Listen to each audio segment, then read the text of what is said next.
sebenarnya bukan pateliasan, tapi tiap sehari suro nggih, malam suro atau apa itu ada wayangan. Kalau dilihat dari kasat mata ada wayangannya. Tapi di Watu Kelirnya.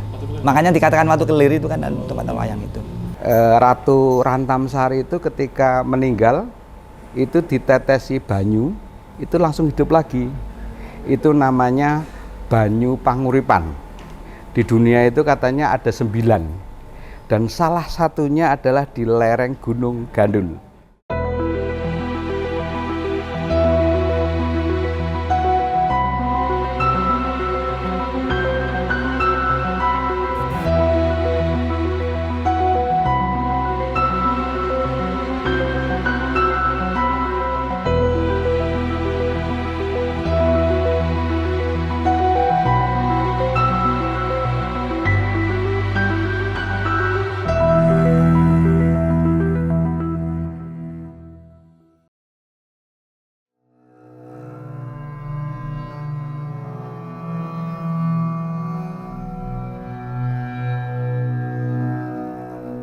Gunung Gandul merupakan salah satu ikon yang ada di Wonogiri. Di balik kepopulerannya dengan puncak batu menjulang itu, tersimpan begitu banyak sejarah dan cerita supranatural. Salah satu warga yang tinggal di lereng Gunung Gandul, tepatnya di Kelurahan Kiriwono, yakni Teguh Widodo, mengungkapkan cerita Gunung Gandul sendiri dimulai jauh sebelum Kerajaan Majapahit. Dulunya, di area Gunung Gandul terdapat sebuah kerajaan besar yang dikuasai oleh Nyi Ratu Rantamsari. Kerajaan yang dipimpin Nyi Ratu Rantamsari itu dihuni oleh manusia biasa. Teguh mengatakan, konflik itu disebabkan oleh kedua ratu yang berebut seorang perjaka bernama Ki Joko Tarub, yang saat itu Joko Tarub masih berusia belasan tahun. Ketika kedua ratu itu berkelahi, Nyi Ratu Rantamsari kemudian meninggal dunia, namun bisa hidup kembali saat ditetesi air. Sejarah Gunung Gandul sendiri tidak terlepas dari sumber air yang bisa menghidupkan Nyi Ratu Rantamsari saat kalah, yang tidak diketahui secara pasti di mana letaknya.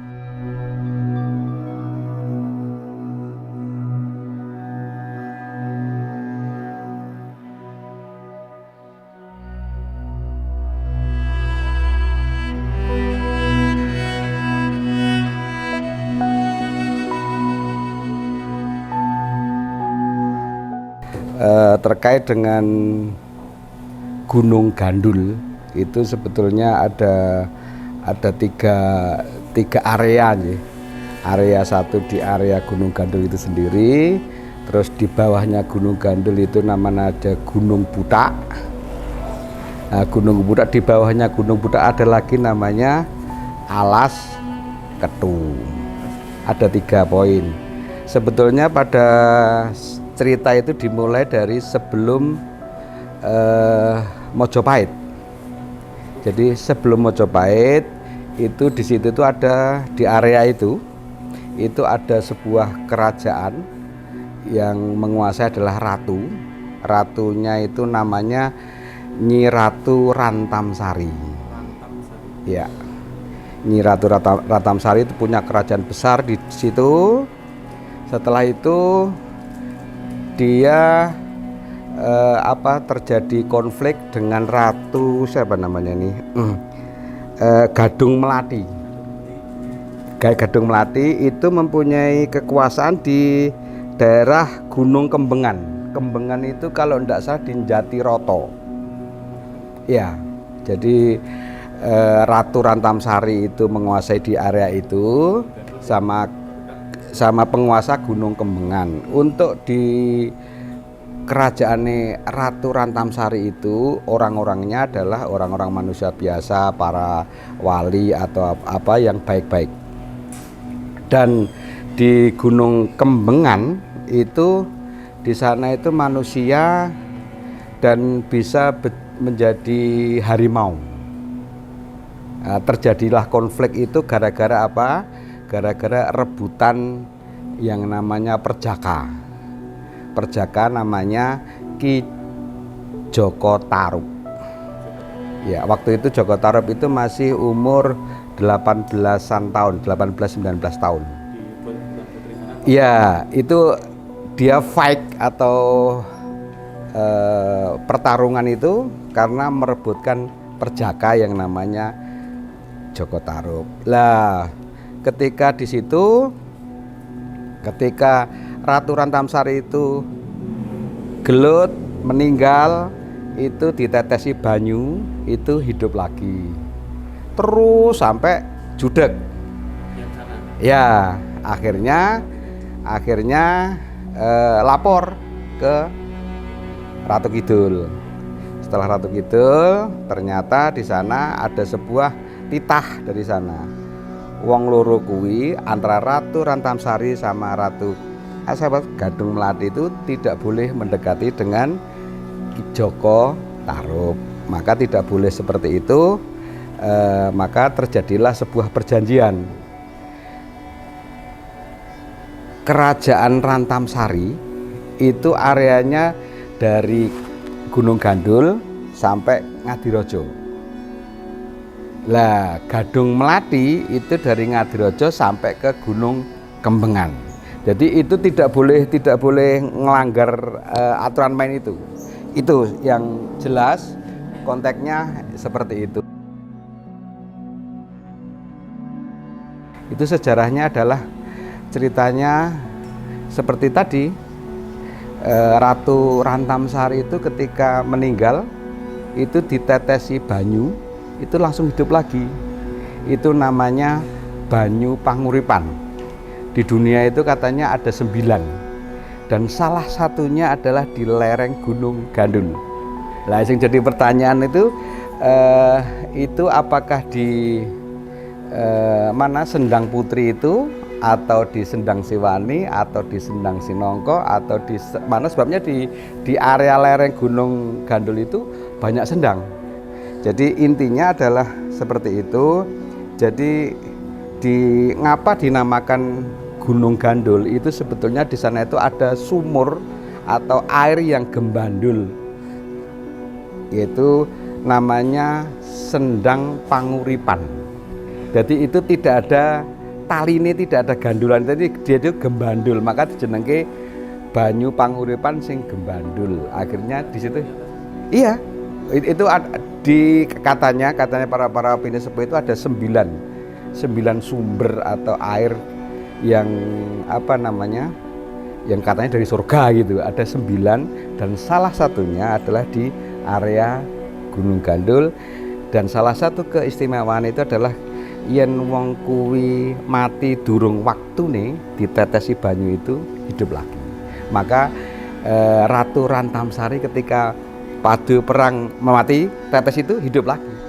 Nah, itu namanya Gunung Gandul. Jadi konteksnya adalah seperti itu, sejarah yang tua seperti itu. Tadi yang namanya Dewi Angin-Angin dan sebagainya itu adalah yang sekarang, yang tinggal sekarang.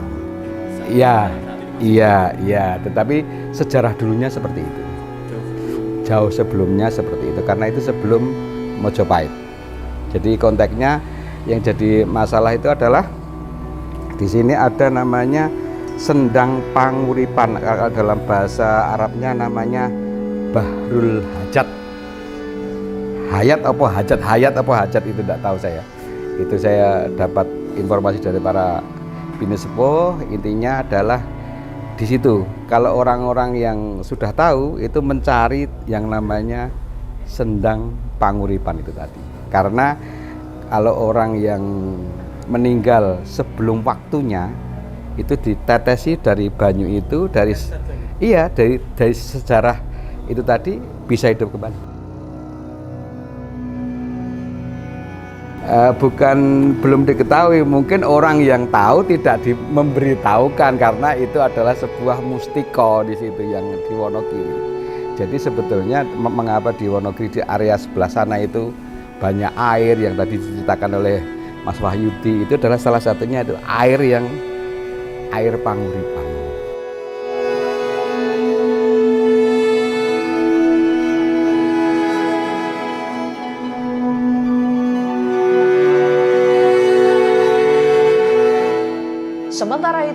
warga lain bernama Wahyudi yang juga merupakan warga setempat menceritakan versi lain sejarah Gunung Gandul itu sendiri. Menurutnya, Gunung Gandul merupakan salah satu bagian dari Laut Selatan. Seiring berjalannya waktu, terjadilah penyusutan yang kemudian memunculkan Gunung Gandul.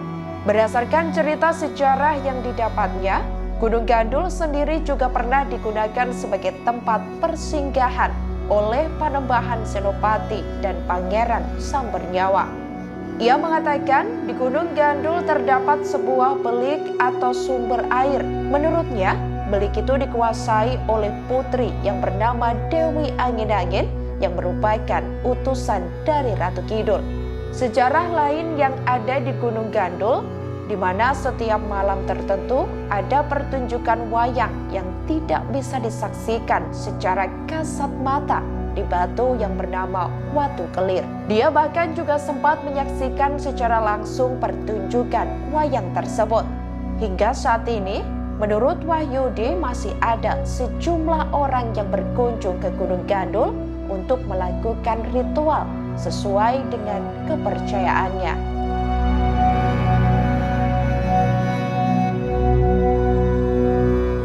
Dari awal sebenarnya Gunung Gandul dulu itu salah satu dari pesisiran dari laut, Mas.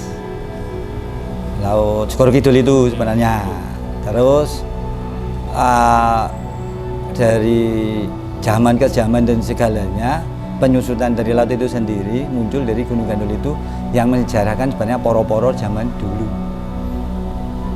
Nah, makanya di Gunung Gandul itu tidak pernah kehausan ibaratnya, karena di bawahnya ada kumparan air yang luar biasa di situ.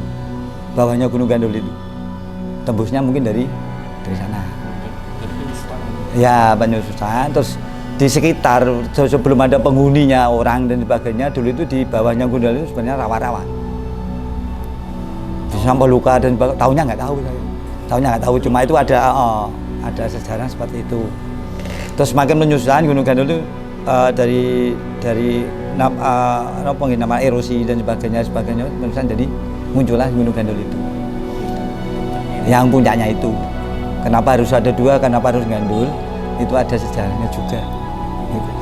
Itu sejarahnya para dulu itu sebelum Mojopahit atau apa, itu ada disinggahan dari Panembahan Senopati dan Pangeran Sambernyawa di situ. Jadi dari Ponorogo mampir ke situ dan segalanya. Terus di situ ada bangunan yang namanya, tadi sudah digambarkan Pak Teguh, ada celuwekan belik putri, itu utusan dari sana untuk menguasai di situ, di Gunung Gandul itu.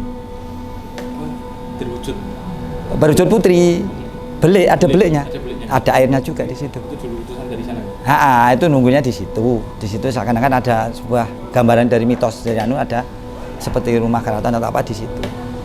Putri namanya Dewi Angin-Angin itu namanya. Dan dari urutan itu juga dia itu punya pengawal yang namanya Kera Putih. Tapi keluarnya enggak sembarangan keluar. Kera Putih. Ada Kera Putihnya di Gunung Gandul itu. Terus ada sejarah lagi di situ, ada sebenarnya bukan Pak Eliasan tapi tiap sehari suro nggih. Malam suro atau apa itu ada wayangan. Kalau dilihat dari kasat mata ada wayangannya. Tapi di Watu Kelirnya, makanya dikatakan Watu Kelir itu kan tempat wayang itu. Tapi wayang itu cuma harimau putih dan harimau hitam. Itu menggambarkan suatu kehidupan atau apa. Tuh. Jadi itu yang menyaksikan hanya nggak semua bisa menyaksikan. Nggak semua bisa menyaksikan. Ya, jenengan sendiri bisa menyaksikan. Ya kalau menjelaskan kan mau bukti yang gimana kan, kalau pas hari suro ke situ kan ada suara gamelan atau apa gitu, terus ada wayang dan sebagainya itu. Setiap malam suro? Tiap malam suro itu ada di situ. Pasti ada, tetap ada itu. Di Watu Kelir? Ya, di Watu Kelir. Tapi yang melihat itu ya sebangsa yang penghuni di situ yang nggak kelihatan. Oh, ada juga yang melihat gitu? Ada. Ya semua karena yang memang sudah dimituskan situ, Kera Putih dan sebagainya itu. Contohnya penonton siapa saja yang diwujudkan penonton? Yang diwujudkan wujudnya nggak berwujud yang gimana. Cuma yang saya ketahui cuma anunya harimau itu juga, dan anunya cuma kera yang di belakangnya. Dalangnya itu penunggunya, yang dalangnya itu ada di pohon apa nggih Pak Teguh? Di pohon yang digambarkan Pak Teguh. Randu alas itu. Dalangnya. Ya, dalangnya di situ. Apa, Chef? Waduh, saya nggak sampai tanya. Tapi ada dalangnya sih. Pokoknya ada dalangnya di situ. Terus ke sana lagi itu ada sejarah juga namanya tali wangsul, itu adalah pengikat Gunung Gandul itu sama sejarahnya ini alas ketuk. Nah, pintu saling berhubungan. Terus pintu gaibnya itu di sebelahnya tali wangsul itu kan ada putusan jalan untuk tembusan. Tali wangsul namanya.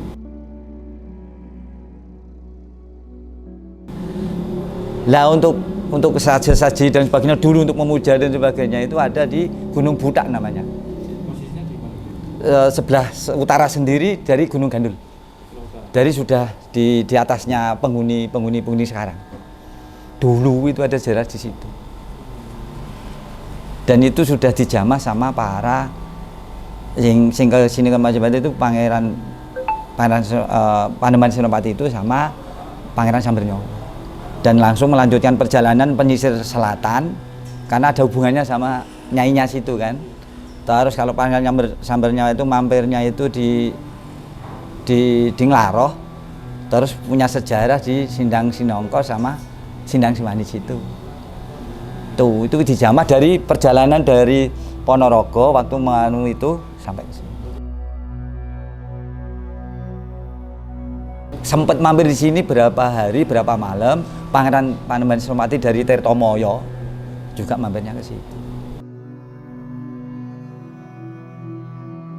Iya, sebelum itu ngelemboronya di situ, sempat ke sini. Jarang disebutkan gitu. Dan cuma jangan disebut karena nggak ada patilasan di situ, belum ditemukan masalahnya. Di mana patilasannya itu, di mana belum. Tapi kalau Ceritanya pernah singgah di situ.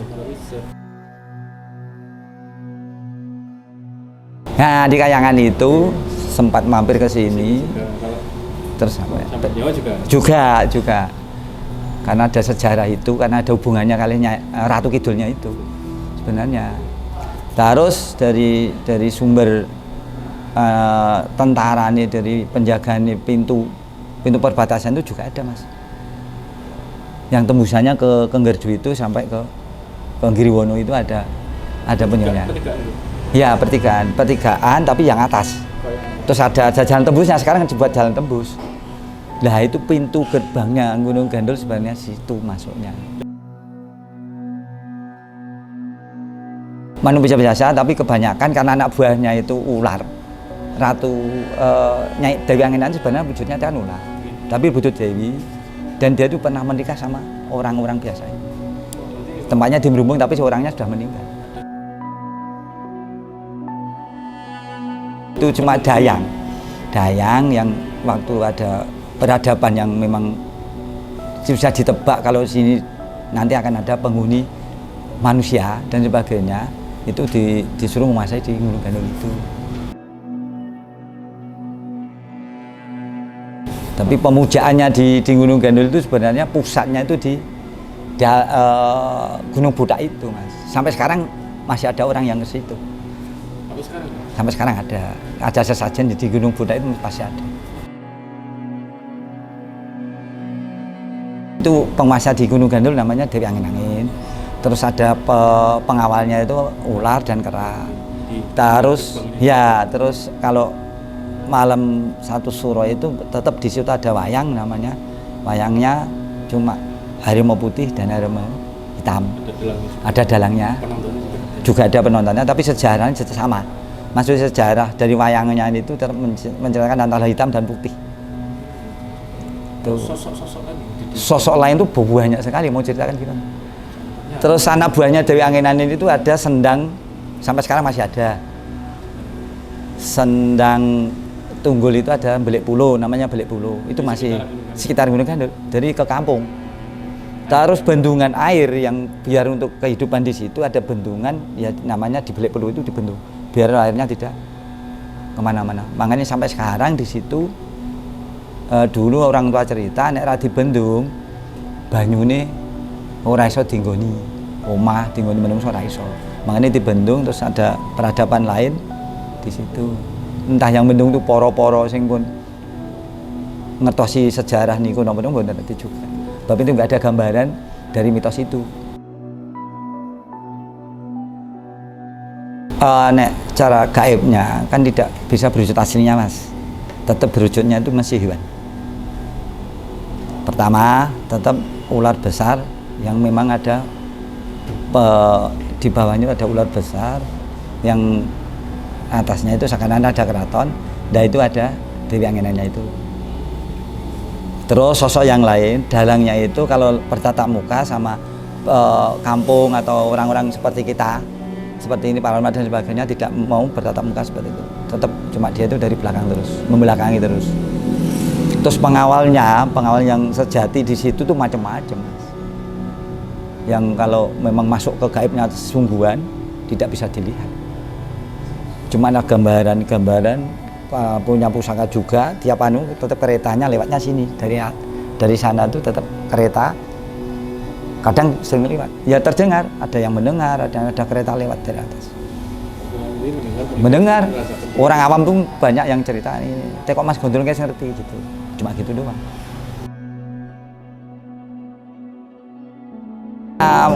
Kayangan juga sejarahnya sama, cuma sumber ketujuh itu kan itu ada Julbengan, itu tembusnya juga ke sana, ke Segoro Kidul itu.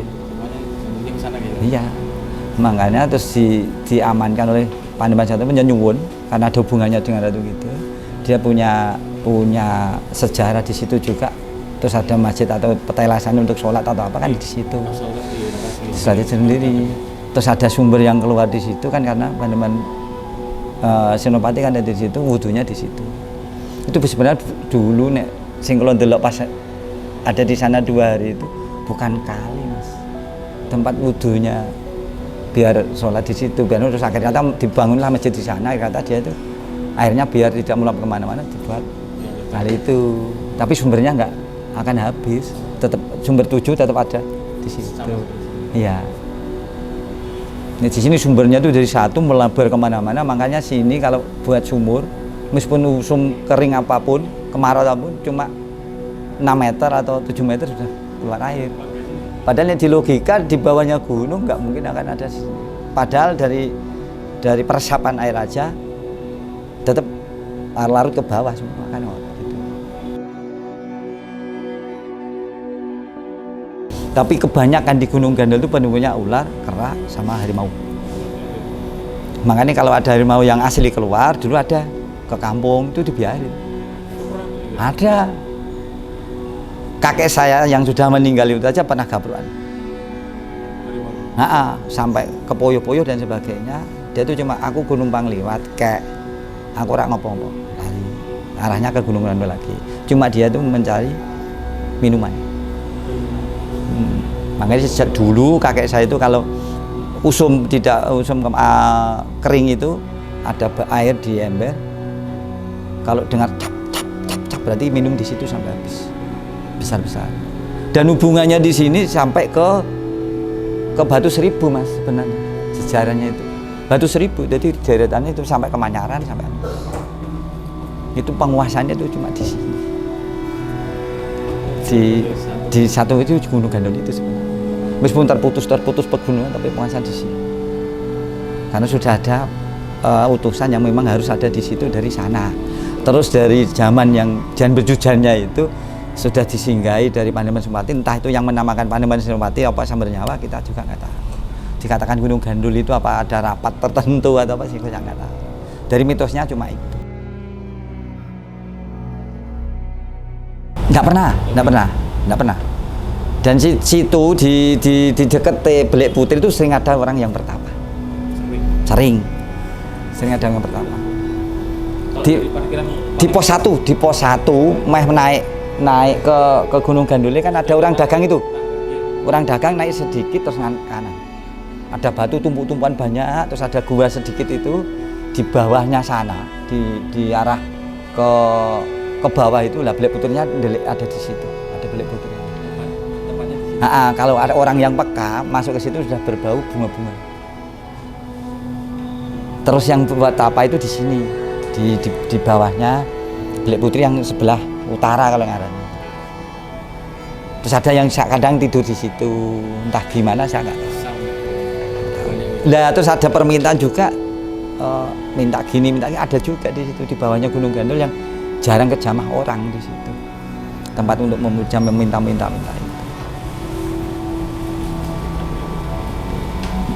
Dipercaya bagi orang masih banyak ritual ke situ? Masa banyak ritualnya masih, makanya mitos di Gunung Gandul sendiri tidak akan hilang. Masalahnya di lingkungan sendiri masih ada kondangan nih, masih disebut di situ, masih disebut dan sebagainya. Masih dilestarikan itu masih. Jadi orang tua saya sendiri aja masih kok mengadakan ini, masih ditetata. Buat itu masih. Kok disebut penunggu sinten itu disebut ya kan kita ngundang mutin yang khusus di situ ada.